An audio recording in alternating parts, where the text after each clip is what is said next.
உண்மையில் இலங்கை வாழ் முஸ்லிம்களாகிய நாங்கள் இந்த கஸாவுடைய மக்களுக்காக அதிகமாக நன்றி செலுத்தணும். காரணம் என்னென்று சொன்னால், இந்த இலங்கை வாழ் முஸ்லிம்களாகிய நாங்கள் அதிகமானவர்கள் பின்பற்றக்கூடிய அறிந்த ஒரு மதஹப் தான் ஷாஃபி மதஹப். இந்த ஷாஃபி மதஹபுடைய ஸ்தாபகர், இந்த ஷாஃபி மதஹபுக்குரியவர் தான் இமாமுனா ஷாஃபி ரஹ்மத்துல்லாஹி அலைஹி முஹம்மது இப்னு இத்ரீஸ் அஷ்-ஷாஃபி ரஹ்மஹுல்லாஹ். இவர்கள் பிறந்த பூமி இந்த கஸாவுடைய பூமி. ஹிஜ்ரி 150 பிறந்தார்கள், 204 எகிப்திலே வஃபாத்தாகிறார்கள். அன்பார்ந்த இஸ்லாமிய உறவுகளே, இப்படியான மிகப்பெரிய 4 மதஹபுகளுடைய மிகப்பெரிய ஒரு இமாமான இமாம் ஷாஃபி ரஹ்மஹுல்லாஹ் அவர்களை ஈன்றெடுத்து அவர்களின் மூலமாக அல்லாஹ் தஆலா முழு உலகத்துக்கும் அறிவை அல்லாஹ் சுப்ஹானஹு வ தஆலா பரப்பி இருக்கிறான். இதை ஹபீப் ஸல்லல்லாஹு அலைஹி வஸல்லம் அவர்கள் சொல்லக்கூடிய நேரத்தில் சொன்னார்கள், ஆலிமு குரைஷின், என்னுடைய வம்சத்தில் ஒரு ஆலிம் தோன்றுவார், அவரின் மூலமாக யம்லஉல் அர்த இல்மா, முழு உலகத்துக்கும் அல்லாஹ் சுப்ஹானஹு வ தஆலா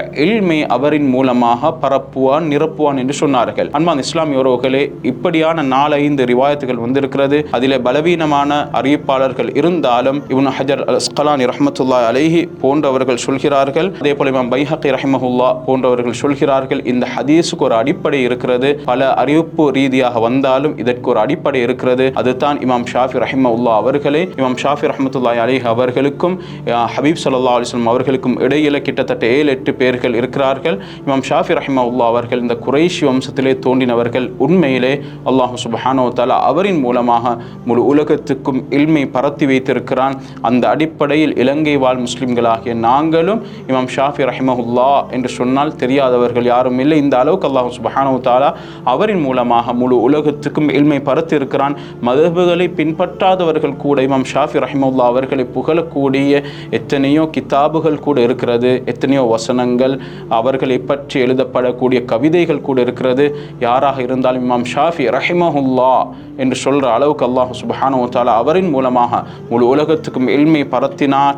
அந்த இமாமை ஈண்டெடுத்த மண் தான் இந்த கஸாவுடைய மண்ணாக இருக்கிறது. அன்பார்ந்த இஸ்லாமிய உறவுகளே, இந்த அடிப்படையில் அந்த கஸாவுடைய மக்களுக்கு, அந்த கஸாவுடைய பூமியிலிருந்து எங்களுக்கு ஃபிக்ஹுடைய இந்த மார்க்கத்துடைய சட்டத்தை அதாவது எங்களுக்கு படித்து தரக்கூடிய, எங்களுக்கு படித்து தந்த, உருவாக்கின, எங்களுக்கு அதை கொண்டு விளங்கி அமல் செய்யக்கூடிய அளவுக்கு இந்த மார்க்க சட்டத்தை பெறக்கூடிய ஒரு இமாமை அந்த பூமி ஈண்டெடுத்து தந்ததற்காக நாங்கள் அந்த கஸாவுடைய மக்களுக்கு அதிகமாக நன்றி செலுத்துவதோடு அந்த கஸாவுடைய மக்களுக்கு நாங்கள் துஆ செய்ய வேண்டும்.